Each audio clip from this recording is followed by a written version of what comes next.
Previously on the Boston by Rail's Allegheny Expedition.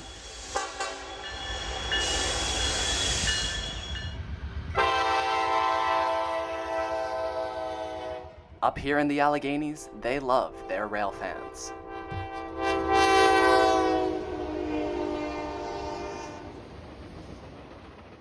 The Tunnel Inn is a quaint bed and breakfast located in Gallitzin, Pennsylvania. But don't let its charming rooms and facade deceive you.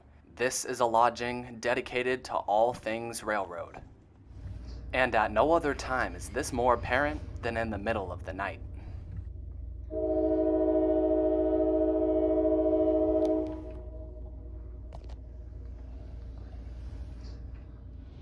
The Tunnel Inn afforded us with a front row seat to the round-the-clock operations of a modern railroad, and when I say around the clock, I mean it. Very little sleep was had, but here at the Tunnel Inn, that's a good thing.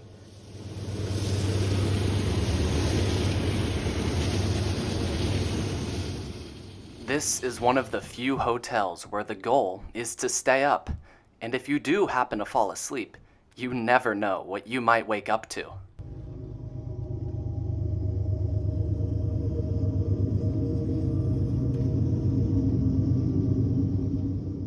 Now that's what I call luck. Make that 7 Class 1 railroads, only one more to go.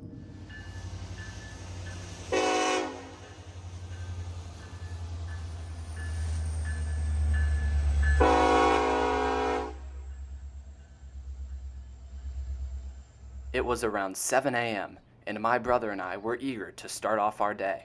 The people at the Tunnel Inn treated us well, with a hearty breakfast offered early. We were nourished and ready to set out onto the high iron. But I soon realized that it's hard to set out onto the high iron when you're already there. I had just barely finished my breakfast when a loaded coal train rumbled by.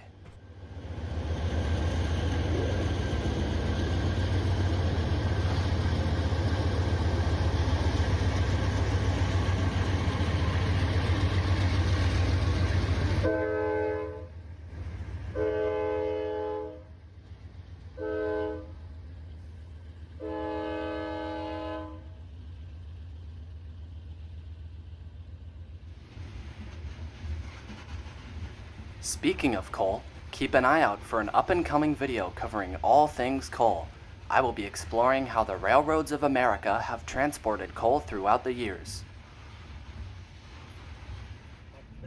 Finally, we headed to our first stop on the East Slope, Brickyard. Located in between Altoona and the Horseshoe Curve, this grade crossing splits the Altoona neighborhood of Coburn in half.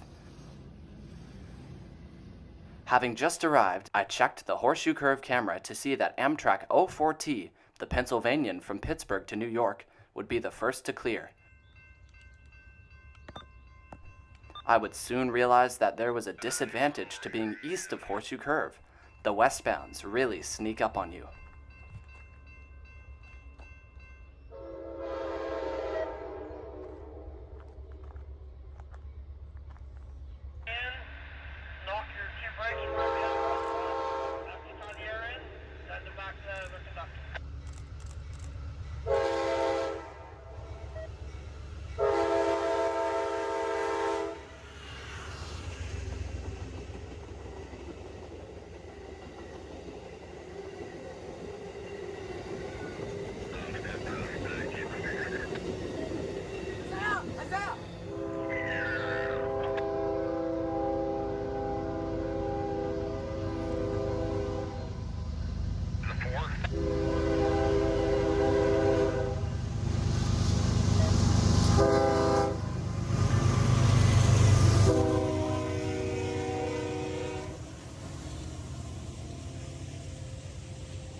What a pleasant surprise! After the grain train cleared, my brother and I noticed that Amtrak 04T was stopped just short of Altoona Station, waiting on a signal. We quickly took advantage of this and chased them up to Alto Tower. But before we got to Alto, we found the trains that were holding up 04T.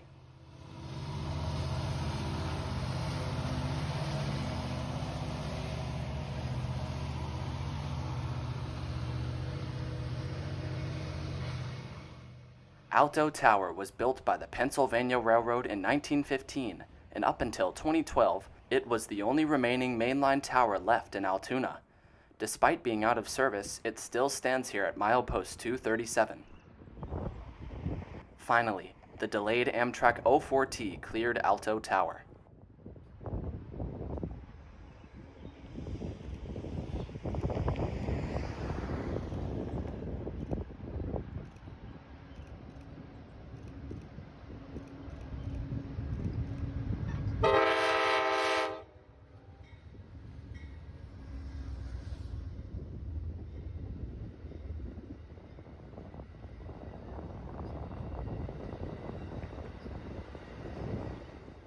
Checking the ATCS to see that not much was nearby, we decided to check out Norfolk Southern's historic Juniata Shops. Located in downtown Altoona, the Juniata Shops is one of Altoona's main employers. Since being built in the 1850s, the shops have gone under the ownership of 4 different railroads, all using it avidly. Once again, I'm planning on doing an informational video on the shops and the area that surrounds it, so I'll just show you a couple things of interest. Located on the deadline, right beside the road, lies Norfolk Southern SD70 ACC 1801, as well as a GP60-9 and an SD70 ACE. I doubt these locomotives have very bright futures, but it sure is cool being able to see them up close. Up the road is another line of locomotives.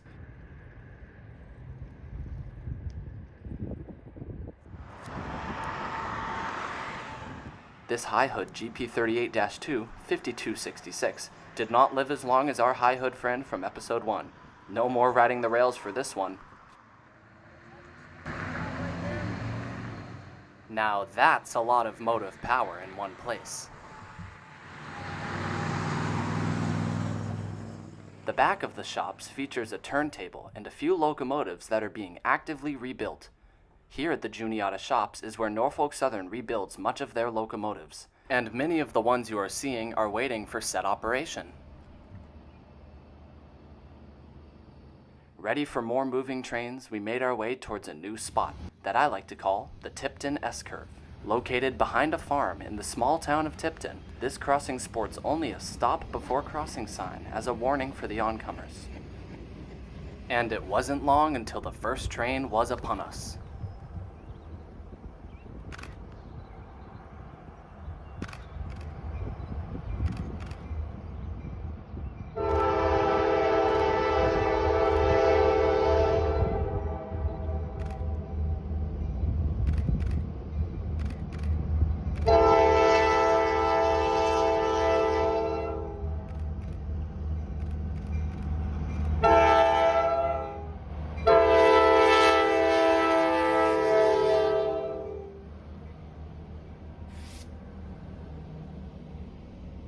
The W, standing for whistle, tells the crews that they must blow the horn while going through this crossing. That was local C42, from Altoona's Rose Yard to Lewiston, Pennsylvania. They were using the same power set as the local that we saw last episode at the Tunnel Inn.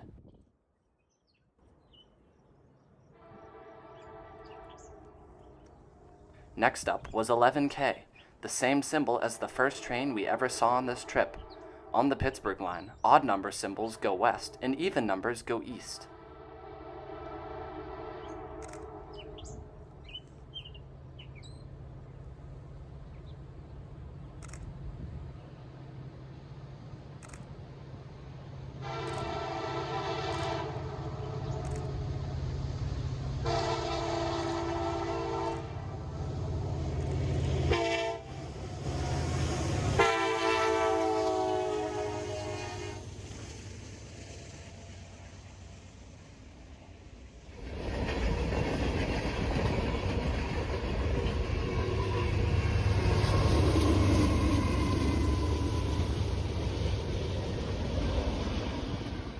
Here in Tipton, you could tell when a train was nearby based on when the cows began mooing. There seemed to be a cow pasture along the tracks.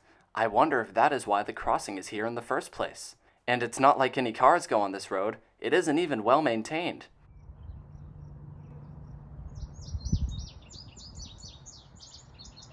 That can't be good. Eventually, the mooing soon began, and I got ready for the next train, a fast-moving eastbound manifest. Middle, I think.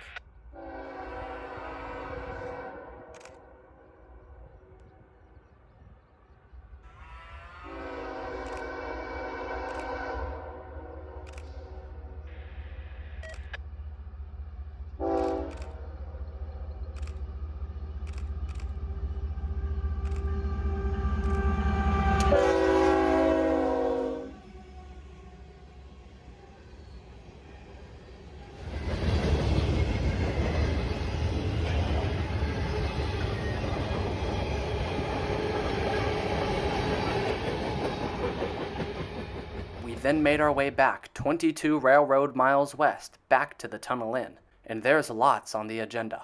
First up, Amtrak 07T and Norfolk Southern 21M, followed by a never-ending westbound parade of trains. Now, while we wait for Amtrak 07T, let me tell you a little history about these tunnels.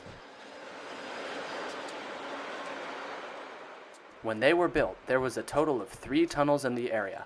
The first of the 3 is the New Portage Tunnel, which goes under the borough of Tunnel Hill. Next, the Allegheny and Gallitzin tunnels, once known as the Twin Tunnels. These 2 cut right by the current location of the Tunnel Inn. These 3 tunnels remained unchanged until 1994, when Conrail began the Pennsylvania Clearance Improvement Project. This project sought to close the Gallitzin tunnels by way of turning the Allegheny Tunnel into a 2-track, double-stack compatible tunnel.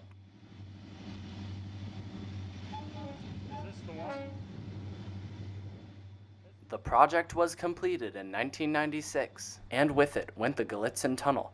The Gallitzin Tunnel is still closed off to this day. Oh, what's that I see? Why, it's Amtrak 07T, making its way through the Allegheny Tunnel towards us.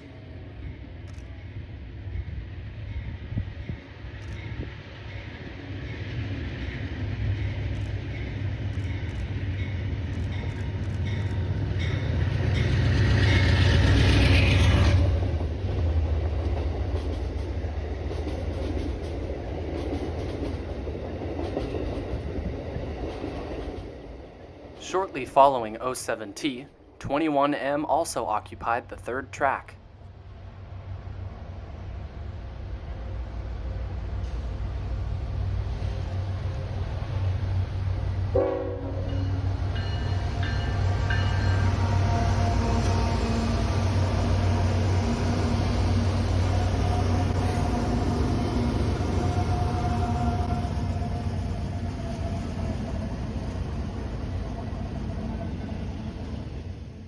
Now, what was that odd-looking locomotive trailing forth, you may ask?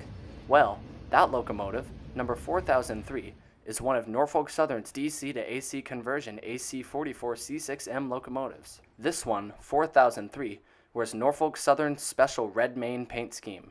The 1801, which we saw at the Altoona shops earlier, is also a DC to AC conversion. And little did we know how many more of these we would see in the waning hours. Across the tracks from the Tunnel Inn is the Gallitzin Tunnels Museum. Though the museum part was not open, the caboose, which stands here, always is, and I gave it a look.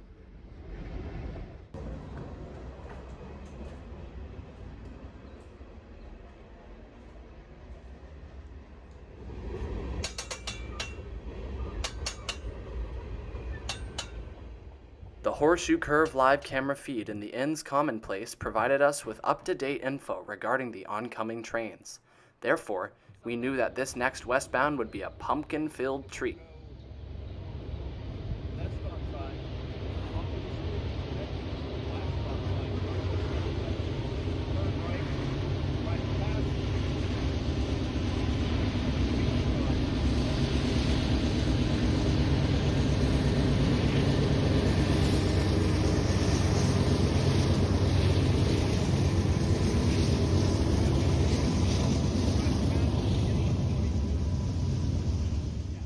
Next through milepost 248 was 63V, the loaded trash train, which I watched from the porch with my newly acquired cheese pizza in hand. Talk about stinky timing.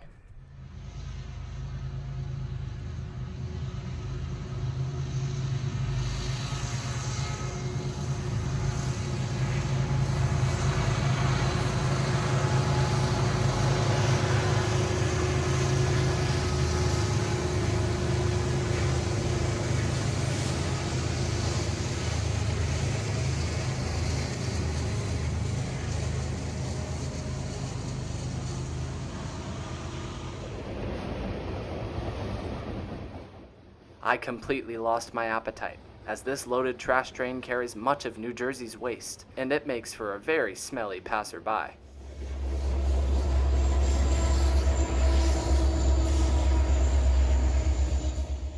Those two SD70 ACU helpers will continue to push the train all the way to Johnstown. In the past few years, the Tunnel Inn has navigated closures, pipe bursts, and the COVID-19 pandemic. But the one thing that never halted here was the trains. It's no wonder why there's a "Thank You Railroaders" sign pitched up on the lawn here. This manifest goes to show just how close everything is to the tracks here.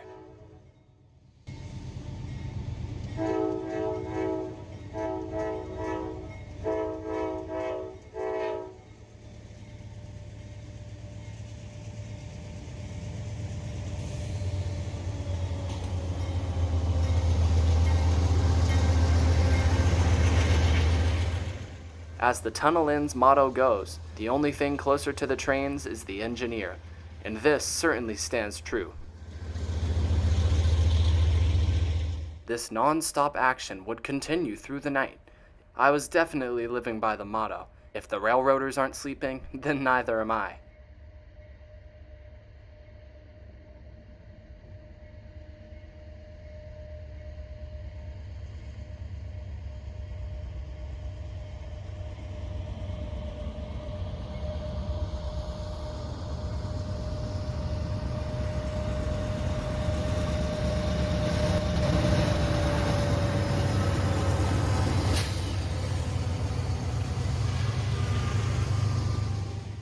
One of the Tunnel Inn's main perks is the 4 floodlights that light up trains from dusk to dawn.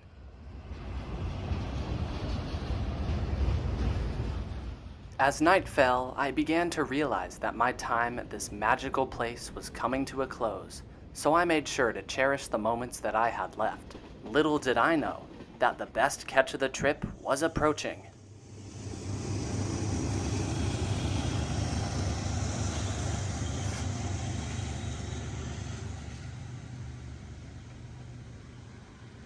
That was yet another one of Norfolk Southern's DC to AC conversion units. Number 4000, the first of the AC44C6Ms, wears the blue main paint scheme. Unit 4002 is coming up. It is the DPU for this train.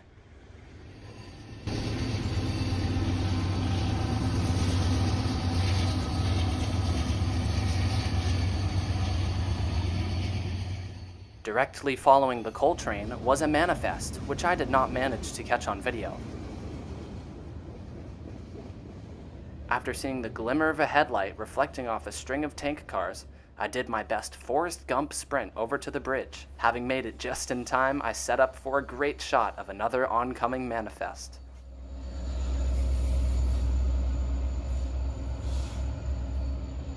Train!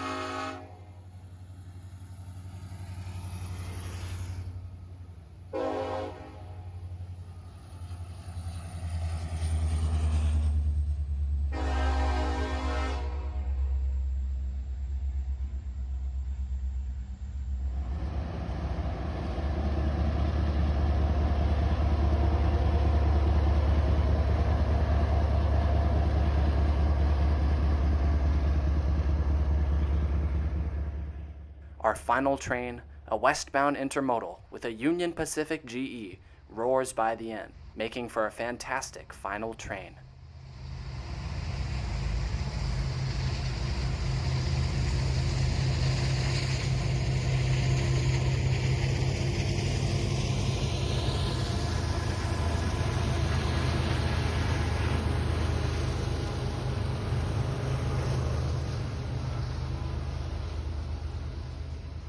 As my brother and I made our way up to our room, accompanied by the chorus of a fast-moving train, we deemed the trip a success. So I began packing up my stuff on the porch, and right as I was about to turn off the floodlights one last time, I heard a quiet rumble coming towards the inn. Yet another train. Can this place get any crazier? I'm not sure.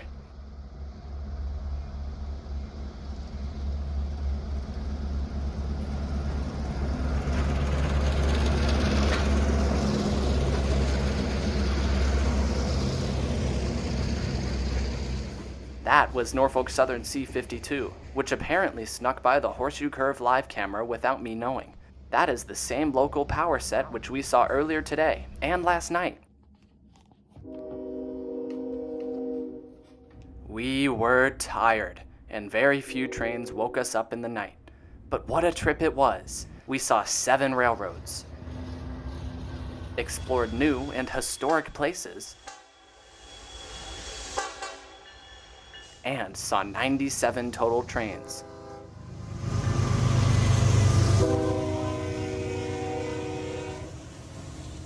Wow. And the next day, we found ourselves beginning our 8-hour journey back to Boston. But don't you think for a second that we forgot about CSX. Yes, that's correct. To achieve the ultimate rail fanning accomplishment of catching every single Class 1 railroad, we must see CSX. So, we made a quick stop in Newburgh, New York, along the CSX River line, and to our delight, we got just what we needed, a southbound CSX intermodal.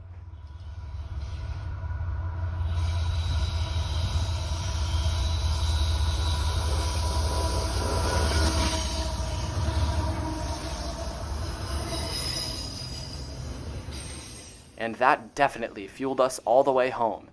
It's funny how rail fanning works. Anything can derail a trip, like a flat tire. But with rail fanning, it's all a part of the gig. And I can say, it didn't stop us for a second. Thank you for watching the Boston by Rail's Allegheny Expedition. I worked very hard on this series, so I would appreciate it if you give this video a like and maybe subscribe to my channel if you feel so inclined. I'm currently working on 3 separate informational videos, all related to components we saw on this trip, so keep an eye out for those. Anyways, I will see you all again soon, out there on the rails.